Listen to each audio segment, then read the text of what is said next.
마가복음 13장 1절에서 8절.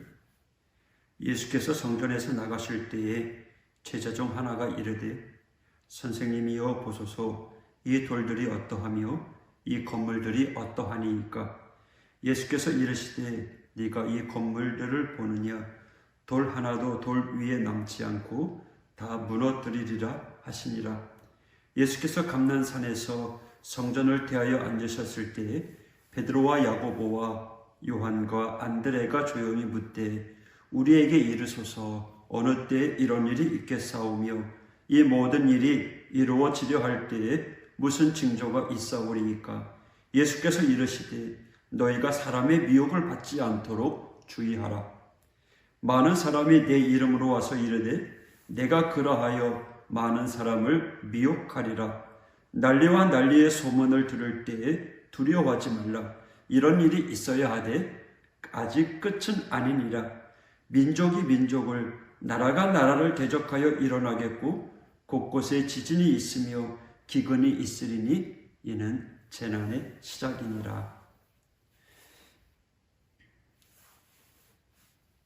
예루살렘 성전은 3번 건축되었습니다.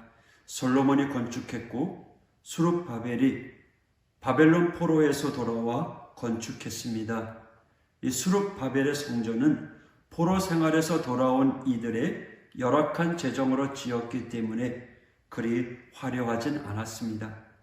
그런데 3번째로 헤롯 대왕이 유대인의 환심을 사기 위해서 성전을 건축했는데 약 80년간 건축했습니다. 그 규모가 실로 엄청났습니다. 돌 하나의 규모가 길이가 11m, 높이가 3.6m, 폭이 5.4m. 이런 큰 돌을 쌓아 성전을 지었으니 굉장한 규모였습니다. 유대인들은 헤롯을 경멸하였으나 그가 지은 이 성전만큼은 사랑하고 자부심을 가졌습니다. 그래서 제자들이 예수님과 함께 성전을 바라보며 자랑스럽게 말합니다. 선생님, 보소서, 이 돌들이 어떠하며 이 건물이 어떠하니까? 제자들은 사실 갈릴리에서 온 촌 사람들이었습니다. 그러니 촌 사람들이 볼 때 어마어마한 그 성전의 자태는 굉장하고 놀라웠을 것입니다. 그러자 주님은 말씀하시기를 네가 이 큰 건물을 보느냐? 돌 하나도 돌 위에 남지 않고 다 무너뜨려지리라. 아주 충격적인 말씀을 하신 것입니다.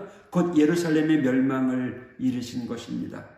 이에 제자들이 받은 충격은 실로 엄청났을 것입니다. 주님이 굉장한 비밀을 알고 계시는구나. 그래서 조용히 묻습니다. 선생님, 언제 이런 일이 일어나겠습니까? 걱정스러운데 제자들이 선생님께 묻자. 주님께서는 8절까지 말씀해 주시는데 본문은 한 특정한 구조로 되어 있어요. 먼저 겉면이 있고 이어서 왜냐하면이라는 설명이 나옵니다. 5절부터 3가지가 그렇게 되어 있는데요. 첫째, 5절의 말씀, 너희가 사람의 미혹을 받지 않도록 주의하라. 왜 주의해야 되냐고요? 왜냐하면 많은 사람이 내 이름으로 와서 이르되 내가 그러라 하여 많은 사람을 미혹게 하리라. 마지막 때의 징조를 말씀하시는 것입니다. 그때로 갈수록 사람들은 불안감을 보일 것이고 그 말세에 대한 불안감으로 거짓 그리스도들이 나타날 것이라고 합니다. 그래서 그들은 거짓 평안을 사람들에게 줍니다. 불안 심리를 이용해서 자신이 그리스도임을 이야기합니다. 그래서 미혹을 받지 말도록 주의하라라는 거죠. 결코 불안해하지 말고 그리스도라고 주장하는 이들, 구세주라고 하는 이들에게 미혹, 현혹되지 말라라는 거예요.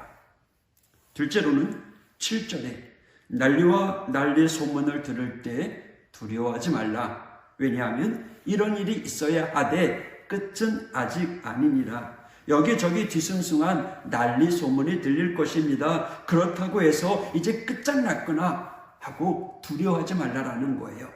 이런 난리들은 끝이 아닙니다. 그것은 어쩌면 시작에 불과합니다.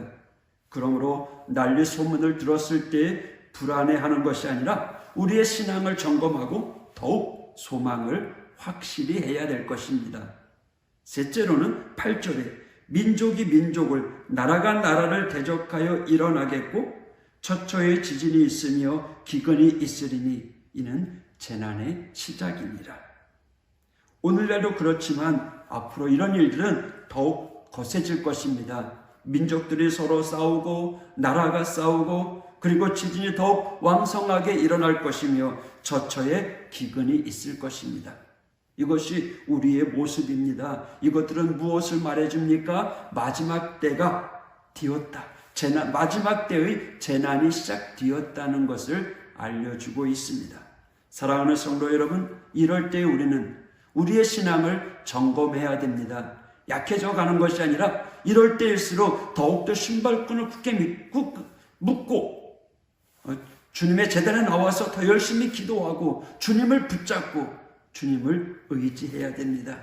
또 자녀들에게 그것을 가르쳐 줘야 됩니다. 신앙, 믿음.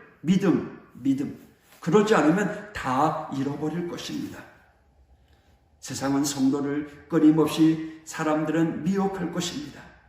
그렇게 믿고 살던 것들이 잘못된 것이라고, 그렇게 믿어봤자 아무 소용없다고, 실은 이런 것이라면서 거짓된 진리를 내세우고 거짓된 메시아를 내세우고 사람들에게 능력과 감동을 주려고 할 것입니다. 그래서 사람들은 미혹당하고 정상적인 판단력을 잃어버리고 그런 이들에게 몰려갈 것입니다.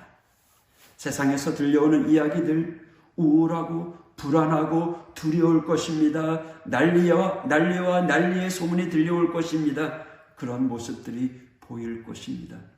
지금은 그렇지 않습니까? 코로나 바이러스, 지구온난화, 지진, 쓰나미, 태풍, 가뭄, 홍수, 이런 일들이 끊임없이 벌어질 것입니다. 앞으로 더 심해질 것입니다. 이럴 때 어떡할까요? 이럴 때 우리의 믿음이 약해지는 것이 아니라 더욱더 믿음을 굳게 잡고 두려워하는 것이 아니라 내 마음속에 두려움을 물리치고 주님만 붙잡고 바라보며 바로 서는 신앙을 가져야 할 것입니다. 그래야 마지막 때에 우리의 삶이 안전할 것입니다. 주님의 능력의 팔로 우리들을 붙잡아 주실 줄 믿습니다. 주님께서 우리를 인도해 주실 줄 믿습니다. 주님께서 우리와 함께하여 주실 줄 믿습니다. 오늘 하루도 주 안에서 주님만 바라보면서 이겨나가는 복된 하나님의 성도들 되시기를 축복합니다. 기도하겠습니다. 하나님 아버지 감사합니다. 우리 앞에 수많은 환난, 어려운 일들이 찾아오지만 하나님 그것 때문에 넘어져서 우리의 믿음이 흔들리는 자가 아니라 이럴 때일수록 더욱더 우리의 믿음을 굳게 세우고 주님을 바라보며 흔들리지 않는 믿음으로 이겨나갈 수 있도록 주님 지켜 보호하여 주시옵소서. 예수님 이름으로 기도했습니다.